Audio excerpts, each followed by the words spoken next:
और मैंने देखा है कि बिहार के लोगों को राजनीति समझानी नहीं पड़ती है, वो दुनिया को राजनीति समझाने की ताकत रखते हैं। बिहार आज दुनिया भर में छाया हुआ है। दुनिया में कहीं जाइए बिहार की टैलेंट आपको नजर आएगी। बिहार के इस चुनाव ने जातिवाद के उस जहर को पूरी तरह नकार दिया है। ये देश के लिए बहुत ही उज्जवल संकेत है। बिहार की माताएं बहनें और बिहार के नौजवान,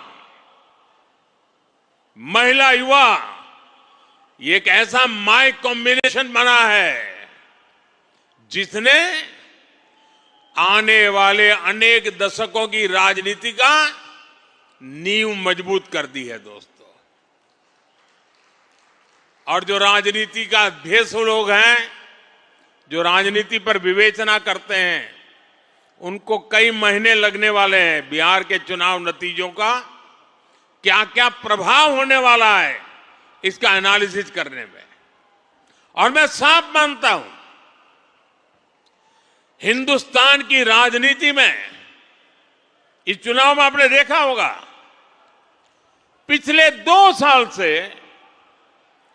बिहार में ये जमानती नेता जो जमानत पर घूम रहे हैं, वे बिहार में जा करके जातिवाद का भाषण देते रहते थे। और उनसे जितनी ताकत थी उन्होंने जातिवाद का जहर फैलाने की थी। और पुराने जमाने से उनको लगता था शायद इससे उनका खेल हो जाएगा। बिहार के इस चुनाव ने जातिवाद के उस जहर को पूरी तरह नकार दिया है। ये देश के लिए बहुत ही उज्जवल संकेत है। बिहार के अंदर सार्वजनिक कार्यक्रमों में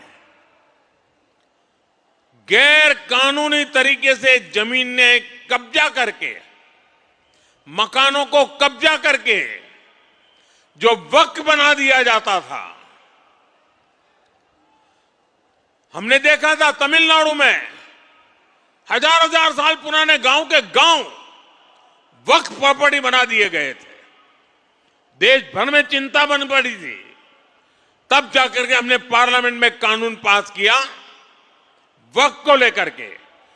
बिहार के चुनाव में ये जमानती नामदार, उनके साथी दल सार्वजनिक रूप से वक्फ कानून को फाड़ देते थे और ये कहते थे कि हम जीत करके आएंगे, वक्फ कानून को लागू नहीं होने देंगे। बिहार के लोगों ने इस सांप्रदायिक जहर को भी विकास की राह पर चलते हुए पूरी तरह नकार दिया है। और मैंने देखा है कि बिहार के लोगों को राजनीति समझानी नहीं पड़ती है।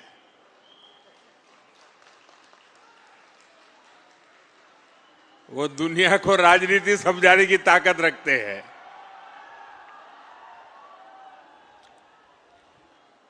देखिए, इस चुनाव में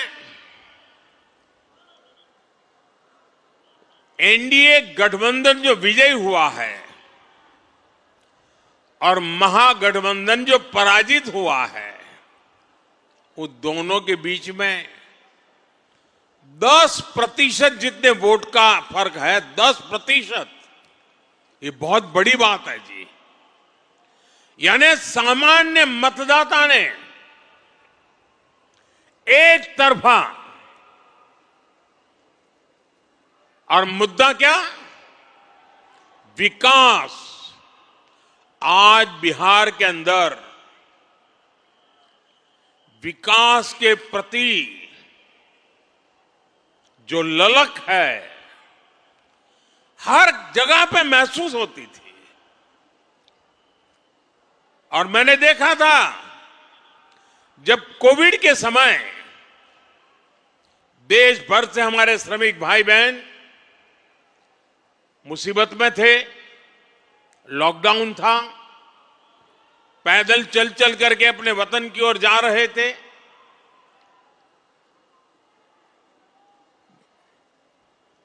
ट्रेन में लोगों को ले जाना यह भी चिंता का विषय था, कहीं फैल न जाए। लेकिन मुझे एक बार वीडियो कॉन्फ्रेंस से बिहार के लोगों से बात करने का मौका मिला और जो उन्होंने मुझे बताया वो बड़ा मेरे लिए सुखद था। वे पैदल गए थे, कई लंबे लंबे समय तक पैदल चले, कहीं व्हीकल मिला फिर पैदल गए। कुछ लोगों ने वहां जाकर के इस समय का उपयोग करके कोई न कोई व्यवसाय शुरू किया। और जब मेरी उनसे वीडियो कॉन्फ्रेंस से बात हुई तो मैं हैरान था कि इतने कम समय में उन्होंने इतनी प्रगति कर दी थी। तो उन्होंने कहा कोविड हमारे लिए तो आशीर्वाद बन गया। बोले अब हम तो किसी राज्य में वापस नहीं जाएंगे, हम तो यहीं रहेंगे। ये बिहार के लोगों की ताकत है और वही बिहार आज दुनिया भर में छाया हुआ है। दुनिया में कहीं जाइए बिहार की टैलेंट आपको नजर आएगी और ऐसा बिहार अब विकास में नई ऊंचाई को प्राप्त करने का मिजाज दिखा रहा है।